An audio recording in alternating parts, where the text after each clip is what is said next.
Hello, welcome to another episode of the Poverty Franchise Podcast. My name is PJ. It's been a very long time since I've been on one of these videos. I've been moving, started a new job. I do this more for fun. That's why the production quality is kind of not the best. Because it's just kind of a vessel for me to rant about sports and hope people listen about it. If no one listens, that sucks, but it's also fine with me. But mainly, I do this because it's fun, and keeping it fun means it's solid work-life balance that everyone should follow. But hey, I'm just gonna do a quick little video about just the start of the NFL season. I know I should do like a full-fledged breakdown, and my Chrome just crashed on itself with the two things I wanted to talk about. So that's fun. But the two things I wanted to talk about were I want to talk about the Chicago Bears, and I want to talk about Trey Lance mainly. I also want to touch on the running back fiasco. Pretty much, fiasco is not the right word, but more of beef is the word I'm looking for. Mainly, um, what's going on with the running back situation is it's understandable in our modern era. I don't want to say era like that. It's understandable in our modern era that people would that the running back position would be devalued like this. They prefer running back by committee.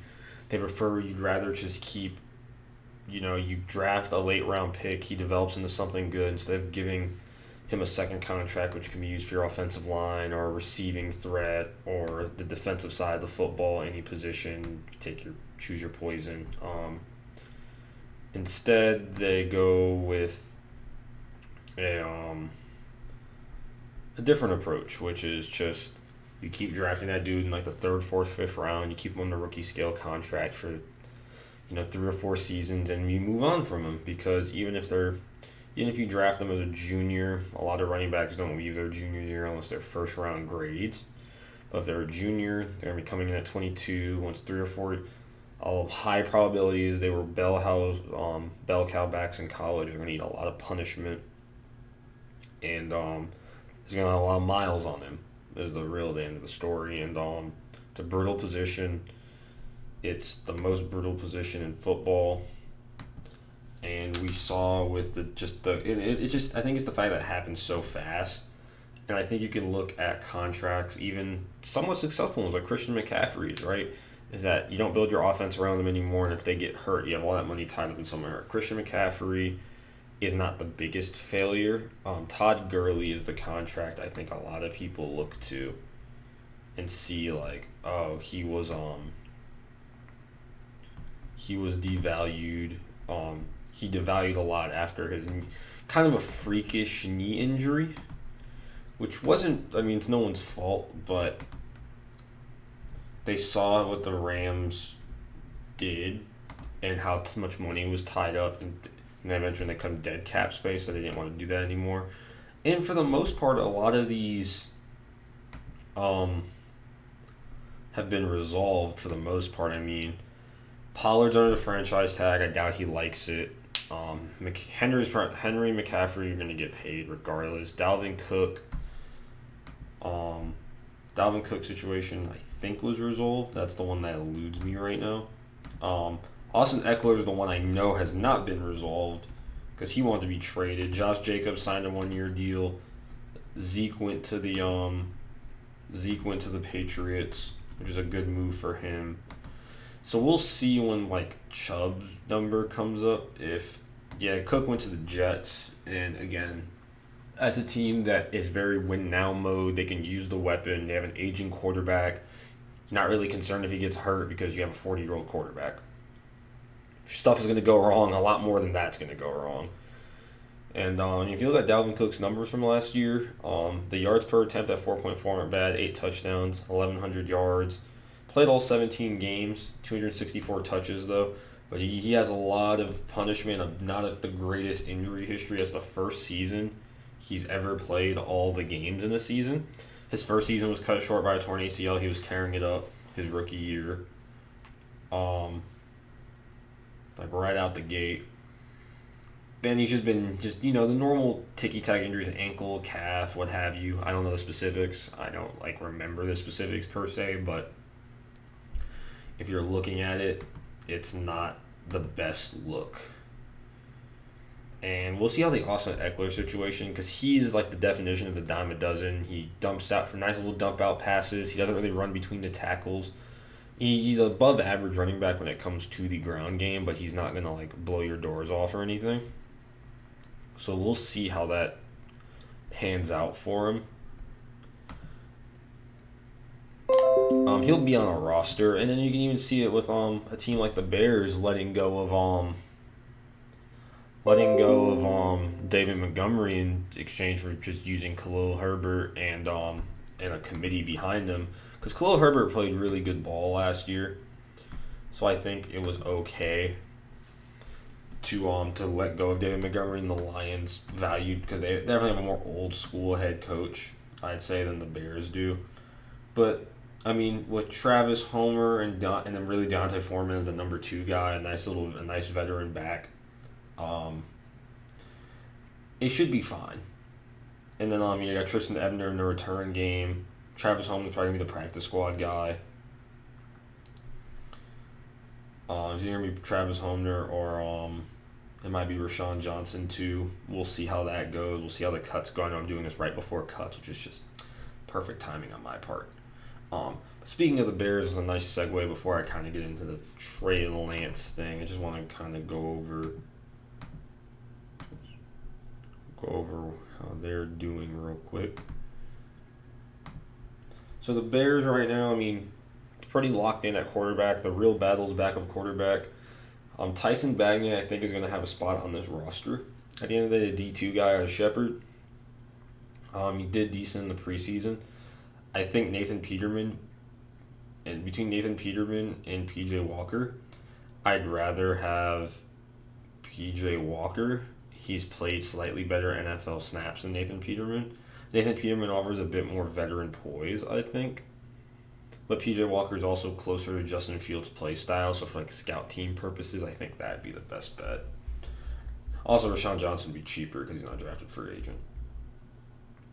And when you're looking at stuff like the receiving room looks good. You got your big money DJ Moore, Darnell Mooney, right, and Chase Claypool. Those are your three. Those are your 3 starters. Again, they should be great for and then the tight end room: Robert Tonyan, Cole Kmet, Mercedes Lewis.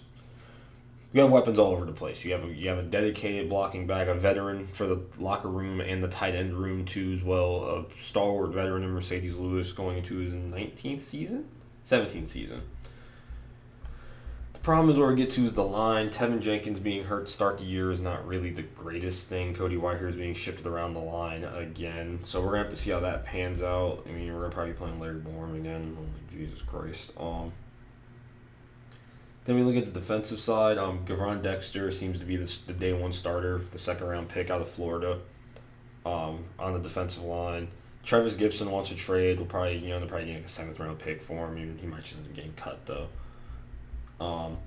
Tremaine Edmonds and TJ Edwards in the linebacking spots is another great move. Tremaine Edmonds, the big money move to replace Roquan Smith. And we're going to take a look at the schedule in a bit, but all the other positions you're pretty much returning a lot of similar faces from last year because they were young, like Jaquan Brisker, Eddie Jackson's hopefully healthy this year. That'll be a good safety pairing again. You have the more box safety and the ball hawk safety combination that we all know and love. Jalen Johnson and Kyler Gordon should be your number 1 and 2 cornerbacks. And Kendall Vildor, again, really impressed me last year because I wanted him cut all the year before. If you listen to this show, and the slightest, I hated him. He's really impressed me. I think Kendall Vildor was going to be pretty much the primary nickel back, or they're going to put Kyler Gordon in the nickel spot because he's a bit more physical on certain sets like that. So I think it'll all be good. That side, but to look at the schedule real quick, because the Bears are going to have an okay year, and with the NFC North kind of being open, I think the Lions are the favorite, by the way, in the NFC North. That's just my personal opinion. Let's do a quick little preview. So the Bears, I pray at home, week 1, 4 o'clock national TV will beat the Packers. I think they'll beat the Buccaneers. I think the defense, even with the weak pass rush, has a lot of. The Buccaneers don't really have a run game that they can speak of. They lost Ryan Jansen for probably the rest of his career. Also, shout out Ryan Jansen for a great career. If this is a career-ending injury, he played his last game, and the Cowboys game was Tom Brady's last game as well, as people pointed out. And I like Ryan Jansen a lot. Ryan Jansen.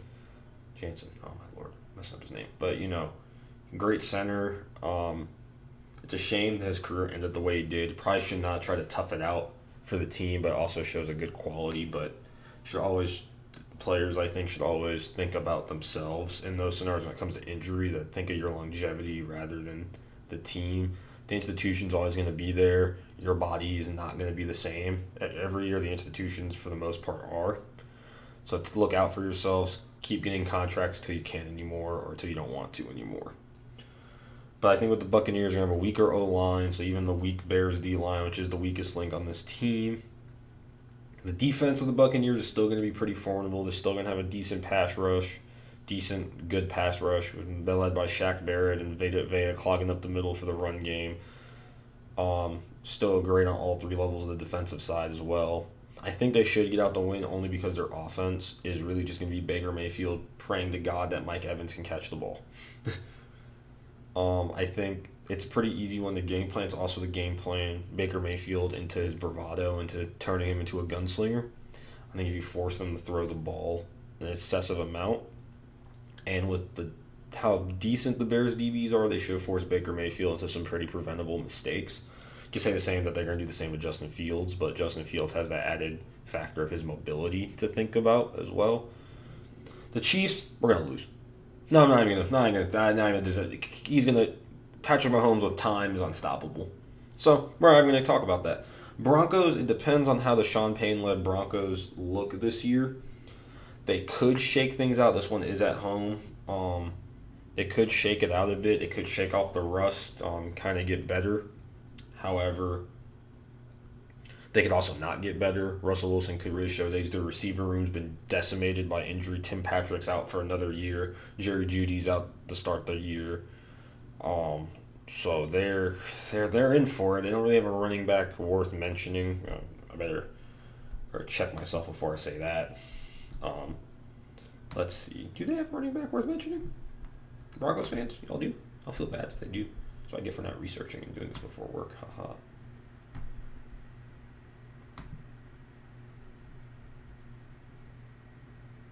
No, not really. You have some decent veteran guys. You got like Siraj Perine. He's a decent veteran. Dwayne Washington, decent long-term veterans. But yeah, running wide receiver, man, it's cooked.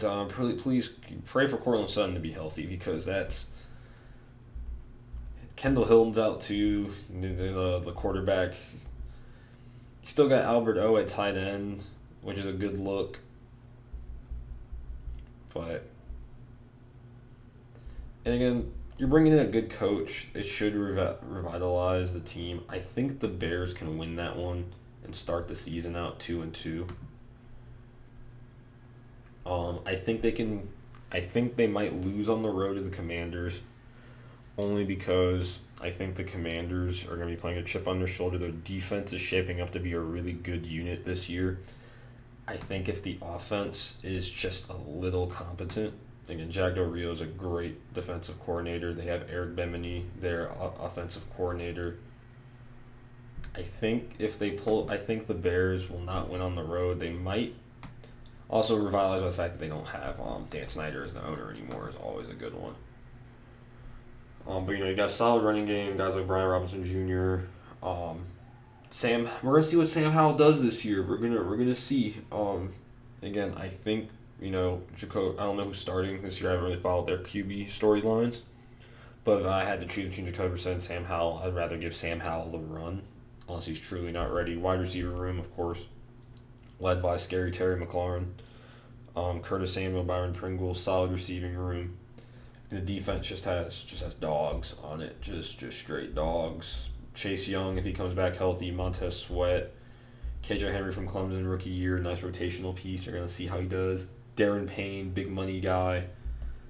Um, you got killers all around this lineup.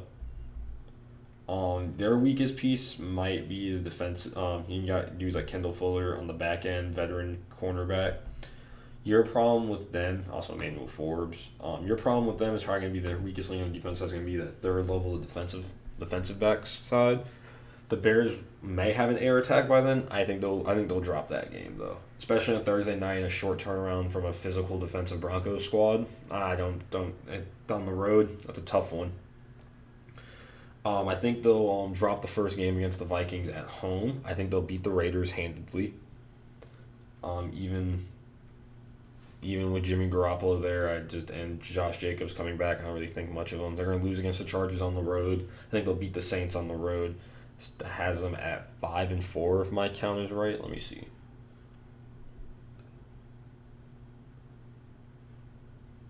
How about I'm 6-3? Yeah, 5-4. At that point, I think they'll beat the Panthers. Not a good squad. They're at home. Detroit Lions on the road would be a loss, leaving them at 6-5 through week 11. The Vikings again will have a weaker run game on the road. They might drop both to the Vikings, which is going to be tough. They'll be 6-6. I think they'll get the Lions at home. They'll get them on the second go around. I think they'll lose to the Browns. I think they'll beat the Cardinals. They're going to lose to the Falcons. I don't know why. I just have a feeling they're going to lose to the Falcons. Don't ask why. This is not like scientific. I just truly think the Bears will lose to the Falcons. I don't know why. Someone I know will be very happy about that though. And then last week of the season, I think the season is going to be an 8-9 season for the Bears. And I only say that because the team is very young and our defensive line sucks. And it's also new receivers, new pieces all around on all the levels. I mean, the linebacking core is good. DBs on paper should be good, but again, you have a very injury-prone free safety, Eddie Jackson. There's no telling what's going to go on there. So I predict an 8-9 season. I think they'll go fine. And I think the Bears will miss the playoffs only because I think the Vikings and Lions will be really competing for it. I don't think the Packers will, only because Jordan Love is very unproven. He's the guy. And I think he's got 2 years to prove himself unless this year is a disaster. So he better figure it out then. And on to the last topic of the day. The last topic of the day will be Trey Lance. Generational bust. Is he that? If you're just looking at the quarterbacks for the draft, right? Just the QBs alone, it's not good. So of the QBs taken in 2021, Trevor Lawrence is probably the best one. I don't think that's a controversial statement to say. He's definitely on the path to superstardom and being the first truly good Jaguars quarterback since Gerard. That says a lot. Zach Wilson is a generational bust. I think a lot of people said this in the New York media market. It was never really going to go well for him. His big arm and does not go along with his decision making. I can go to his weaker competition he played in college or maybe a more catered system he had at BYU. But he didn't have the mental faculties to be a leader in an NFL locker room, in my opinion. And I think the talent is somewhat there. He's mobile, he's got a big arm, but his confidence is shot. The people in the locker room don't really respect him. They wanted him gone, and it showed by they traded for Aaron Rodgers. So, is Trey Lance worse than him, though? By virtue of being on the field and playing games, yeah. Trey Lance hasn't played much, and this is almost the same thing. North Dakota State was his college career tainted by the fact that he played FCS ball. Good FCS team, by the way. North Dakota State's a great FCS team. And he played good in his 3 years, right? In 2019, his last full season, because he only played the one game, 2,700 yards, 28 TDs. He did not throw an interception that whole year. He also had 1,100 yards on the ground, 14 touchdowns. So he was a mobile quarterback. He had a good arm. The problem really was his accuracy, his decision making, his level of competition. And then it was the fact that maybe took a lot of punishment with all those runs out there, and he's just keeps getting hurt. Maybe he's trying to force things. He's gonna be the backup for the Cowboys for a year or two, and I think the Cowboys are going for him because they don't trust Dak Prescott's health all that much. And that's also concerning as well for for Cowboys fans, because why don't they? Or do they not think they're going to extend him? Maybe they want to develop under Trey Lance, maybe develop a career backup type of guy. Just in case Dak gets hurt, you have someone who's kind of similar to Dak in that they're mobile. They're mobile quarterbacks, so you don't really have to change your scheming that much. One's just worse than the other. Or if Dak gets hurt and Trey Lance plays great, they have control over him for years cheap. They can just start over and flip Dak for whatever to a quarterback needy team. That's probably the long pipe dream game they're playing. But again, just looking at the draft, it's yeah, man, it's not good. I mean, Mac Jones and Justin Fields is the second best quarterback, honestly. Mac Jones had a big regression to the mean last year. I think he'll play better this year. Kellen Mond's already damn near out the league. Kyle Trask lost his battle to Baker Mayfield. Sam Ehlinger is going to be a career backup. Same with Ian Book. That's all their upside is. So we'll see. But I think as of right now, Trey Lance lost his job to the 2022 Mr. Irrelevant. Handedly. Brock Purdy was the better quarterback in every way. And it shows the risk of drafting from FCS school. Again, it worked with Carson Wentz. Because Carson Wentz had not a great rookie year. His decision making was terrible, but it was the fact that he was available on the field. Until he wasn't, until he tore his ACL and he got good and then kind of fell off again. But shows the risk of doing that. But that's all I have on this brief NFL-centric episode of the Poverty Franchise Podcast. Thank y'all for, if you're all still listening, coming back. It's a joy to do these videos, even if it's right before I go to work. But that's all. Poverty Franchise Podcast with PJ signing off. Have a great rest of y'all's day.